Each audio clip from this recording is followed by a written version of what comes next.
देख रहे हैं केवल सच तक। मेरी मौजूदगी अभी भाजपा प्रदेश कार्यालय में है। यहाँ आप देख सकते हैं कि कांग्रेस के द्वारा भाजपा कार्यालय को घेरा जा रहा है।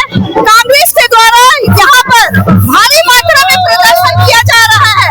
आगे की रिपोर्ट आप देखिए। भाजपा जब से सरकार में आई है तो सरकारी संस्थाओं को अपने कब्जा में कर ली, सीबीआई, सीआईडी, कोर्ट, सारे चीज को।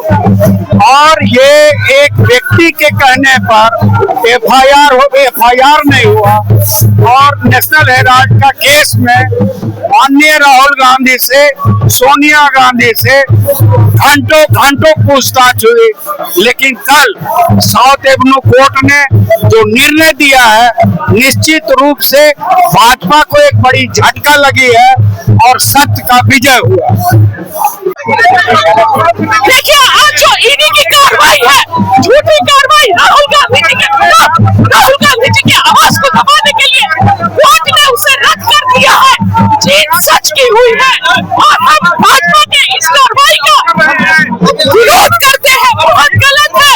लोकतंत्र का जिस तरह गला दबाया जा रहा है, जिस तरह विपक्ष की आवाज को कुचला जा रहा है, ये असंवैधानिक है। और कांग्रेस पार्टी का एक एक कार्यकर्ता सड़क से लेकर संसद तक आवाज को बुलंद करता रहेगा। आ गए ना, लोग को प्राथमिकी दर्ज करने की बात नौबत नहीं, ऐसी तो कोई नौबत ही नहीं आई है। अभी तो शांतिपूर्ण प्रदर्शन करा, इनकलाब जिंदाबाद कर रहा है। इसका परमिशन था, परमिशन हमको लगता होगा शायद, ये पता कर लिया, मुझे ठीक से पता नहीं। परमिशन था, फिर भी यहाँ पे आए, बैरिकेडिंग लगा के फिर भी लोग आए। लोकतंत्र की यही शोभा है। लोग अपनी बात रखने का अधिकार सबको है, शांतिपूर्ण तरीके से, तो संवैधानिक अधिकार है। अगर उग्र ना होते, किसी को हानि न पहुंचाया हो तो करेगा लोग। कुछ भी ऐसा नहीं हुआ जिसमें एफआईआर रद्द करने की नौबत है।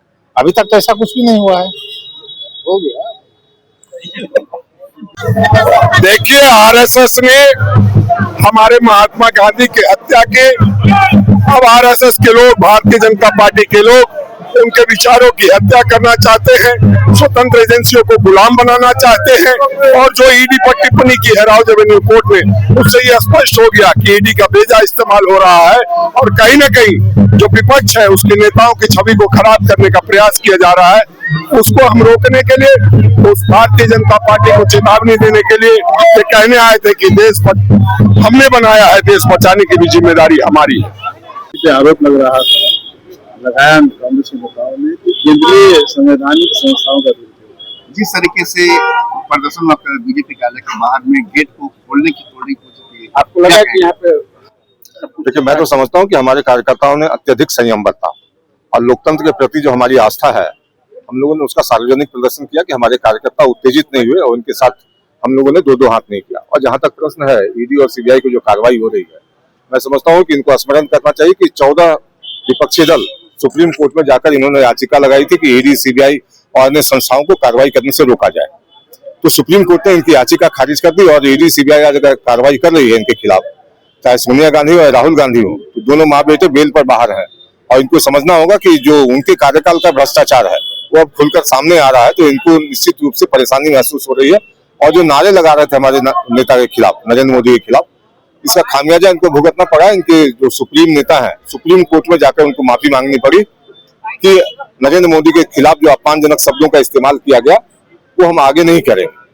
तो कांग्रेस पार्टी अपनी पीठ थपथपाकर जनता के बीच जो भ्रम फैलाने की कोशिश कर रही है, मैं समझता हूँ कि इन चीजों को कहीं ना कहीं गंभीरता से लेने की आवश्यकता है कि अपने नेताओं को बचाने के लिए सत्ता पर दोषारोपण करना कहीं से भी उचित नहीं ठहरा। तो आपको लगा कि यहाँ पर